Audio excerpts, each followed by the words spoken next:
Salut, désolé de déranger.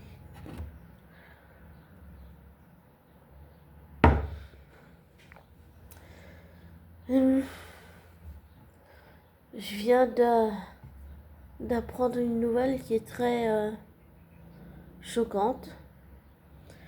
Alors, ce que je vais dire n'engage que moi, et bien sûr, j'en me trouve hypocrite, tant pis pour moi. Mais pour clarifier certaines choses,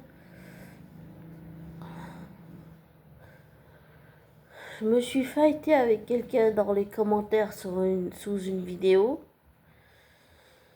Une personne avec qui je ne suis pas d'accord sur J.K. Rowling. Et cette personne dit que je ne suis pas capable de penser par moi-même, mais je ne suis pas d'accord avec ça. Bien sûr que je peux penser par moi-même, mais quand c'est du wokisme forcé, ça passe pas pour moi, ça. Ça passe pas du tout. Quand tu acceptes quelqu'un, c'est que tu le veux. Ça doit pas être forcé. Et c'est exactement ce que les wokistes et le wokisme fait. Et c'est pour ça que beaucoup de studios ont perdu des sommes d'argent très importantes. Et désolé si vous voyez des traces, mais c'est le diabète. Voilà. Le diabète, malheureusement. Et la personne avec qui je me suis fighté dans les commentaires sous une vidéo, je trouve qu'elle a tort. Après, chacun ses torts et son avis.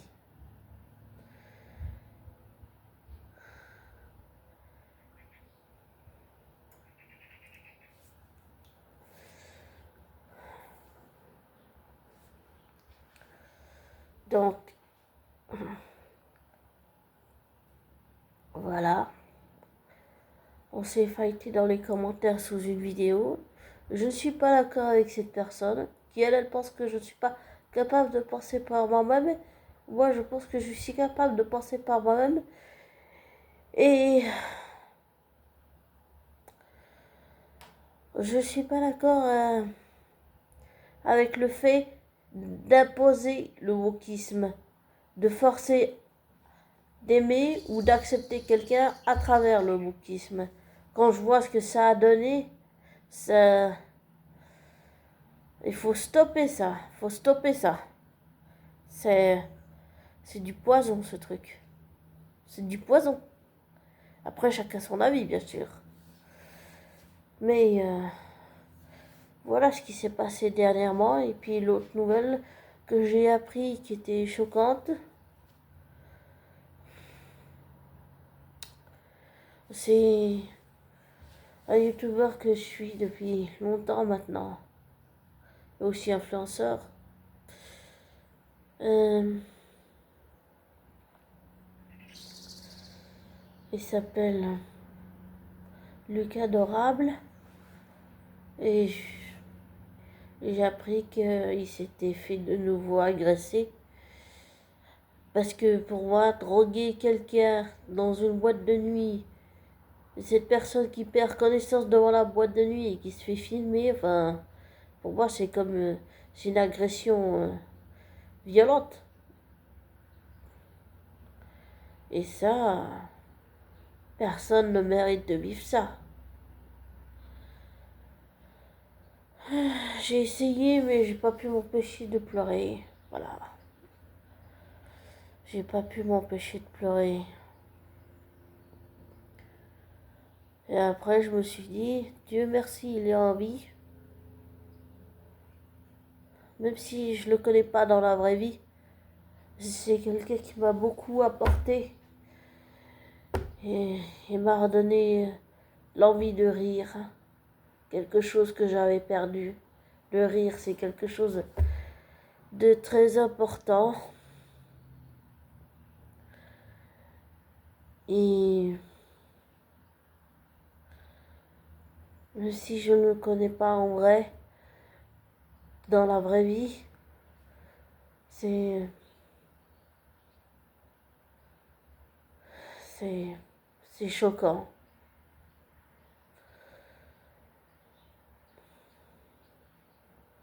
Très choquant. Je pense que Lucas Adorable doit absolument porter plainte et surtout pas laisser passer ça. Et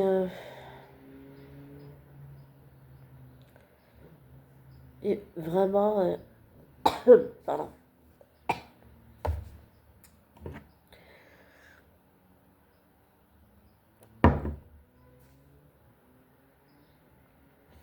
Et vraiment faire quelque chose parce que c'est pas possible de laisser ça passer. Personne ne mérite de vivre ce qu'il a vécu.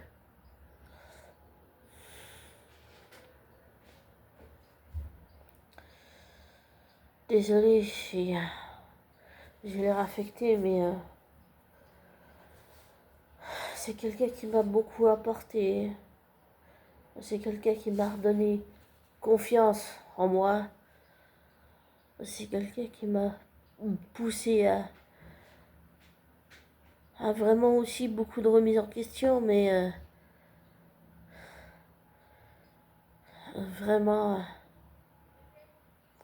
à voir peut-être les choses différemment.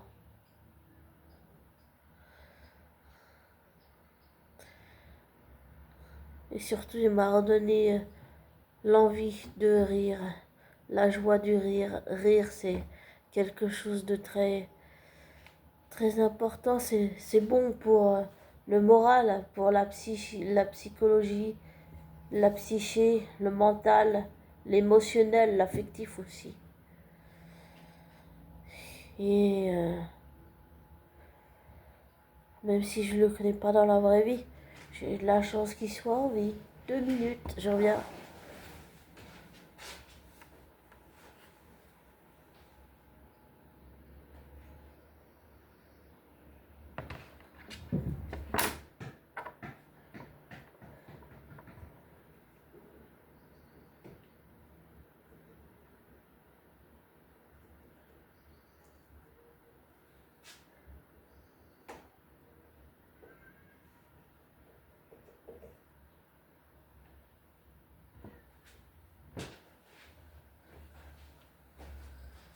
Désolée.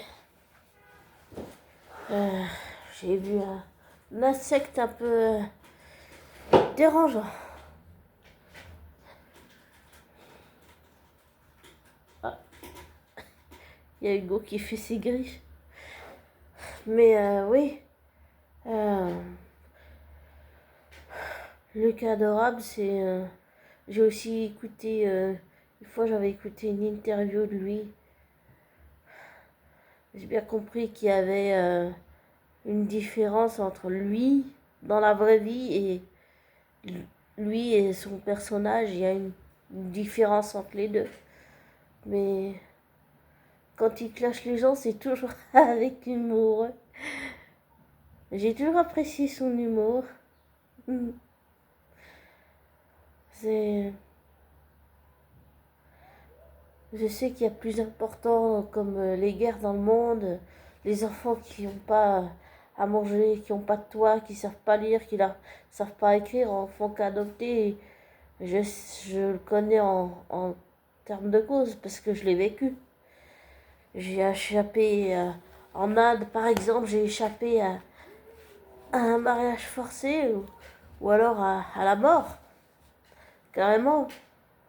Même si la mort n'est qu'une vieille amie qu'il nous faut accueillir quand le moment viendra. Mais je réalise que Luc Adorable a failli frôler à la mort, qu'il a failli... je ne sais pas s'il a failli mourir, mais pour moi, oui. En plus, il s'est retrouvé à l'hôpital. C'est horrible.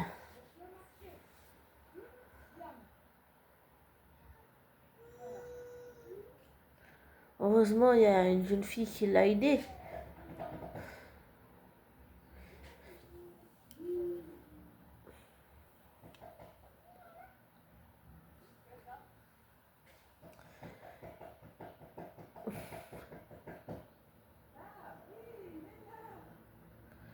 Mais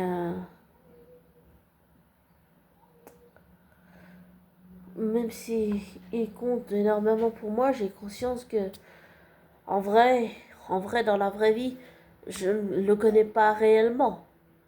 Je ne sais pas réellement qui est Lucas. Mais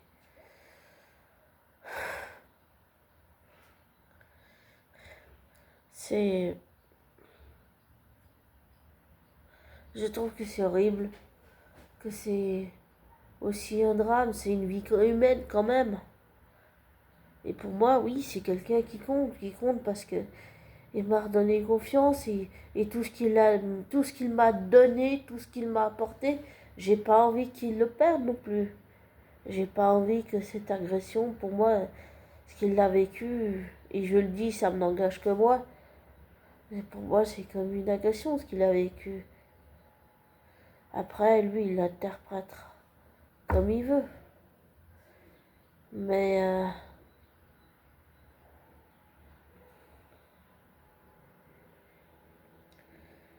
c'est choquant de voir que les gens se déshumanisent et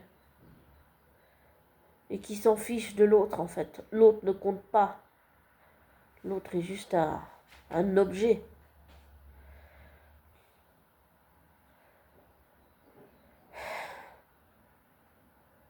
C'est quelqu'un que je voudrais rencontrer, bien sûr, mais même si je suis grosse, moche et laide, hein, bien sûr. Mais, et un gros tas, évidemment, par-dessus tout. Mais c'est quelqu'un qui m'a apporté beaucoup de joie, qui est un rayon de soleil, même si j'ai bien compris qu'il y a une différence entre la vraie vie et lui en tant qu'influenceur et youtubeur. C'est aussi quelqu'un qui, j'ai regardé certaines de ses vidéos et où c'était je juge vos relations. C'est quelqu'un qui donne de très bons conseils à ses abonnés, vraiment. J'ai aussi découvert qu'il était parti de chez ses parents et qu'il habite je sais pas s'il habite à Paris, mais quelque part par là, mais enfin c'est, mais les vidéos, il est tout seul me manque quand même, je dois dire.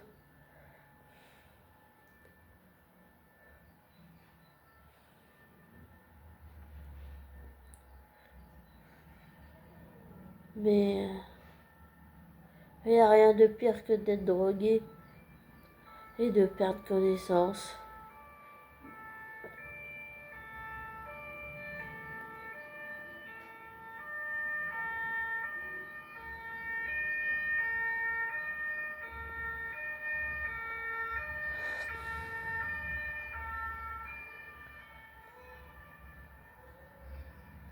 J'ai souvent l'ambulance qui passe ici. Je suis là où j'habite, il y a la route. Bon, c'est pas l'autoroute, hein, mais c'est pas loin.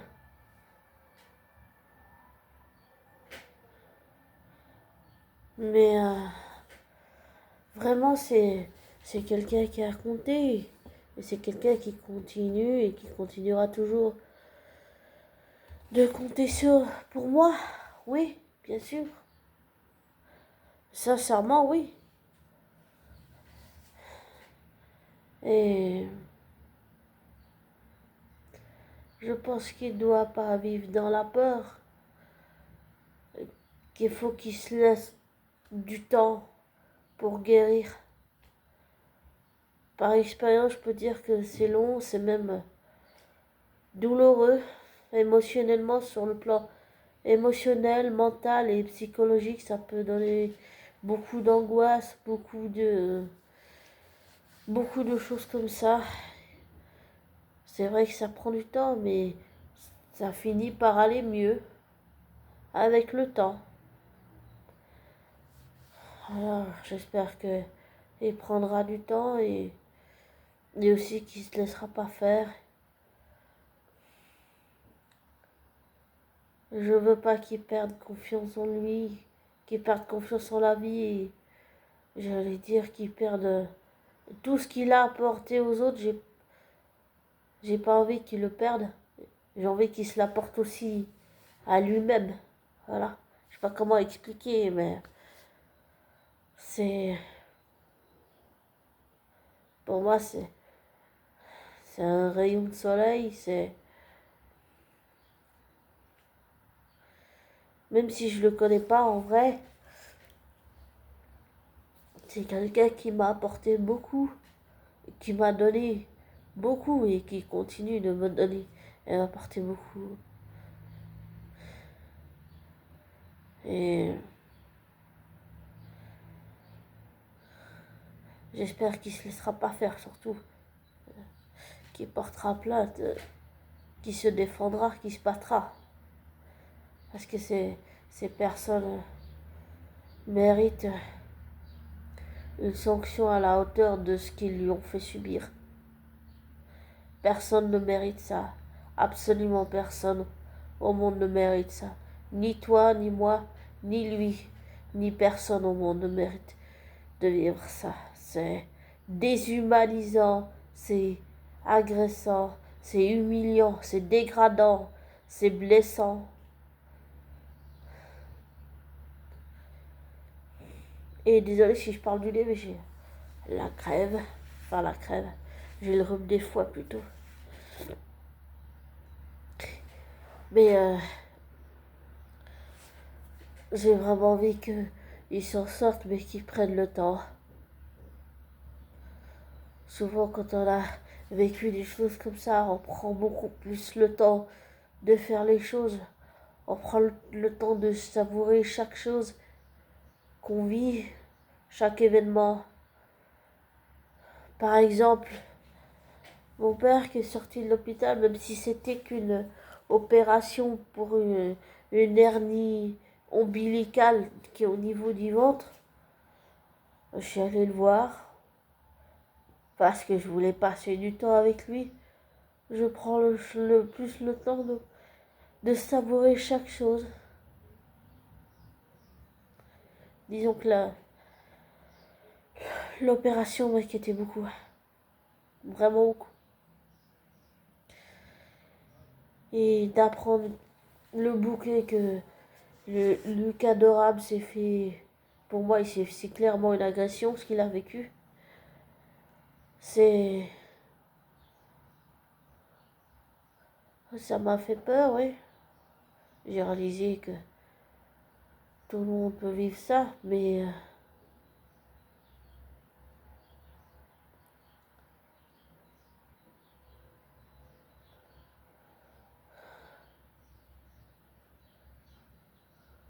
ce qui m'a fait peur, c'est qu'il soit sans défense et, et incapable de se défendre face à des personnes qui le filmaient alors qu'il était inconscient.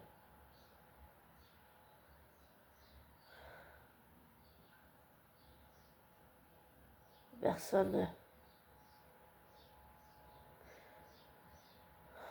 ne devrait vivre ça. Et j'imagine que ça arrive partout dans le monde. Oui, Hugo. Une fois, j'avais vu un fait divers à Neuchâtel. Il y avait une personne qui s'est fait tuer devant la discothèque de la Rotonde à Neuchâtel. Oui, Hugo.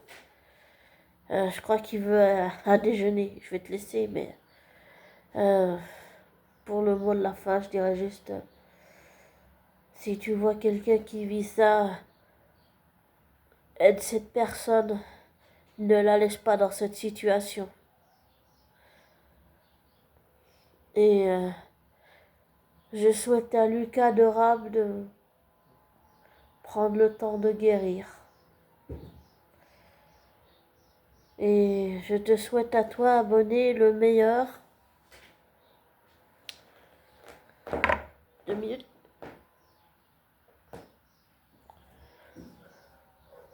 C'est Hugo, il veut à manger.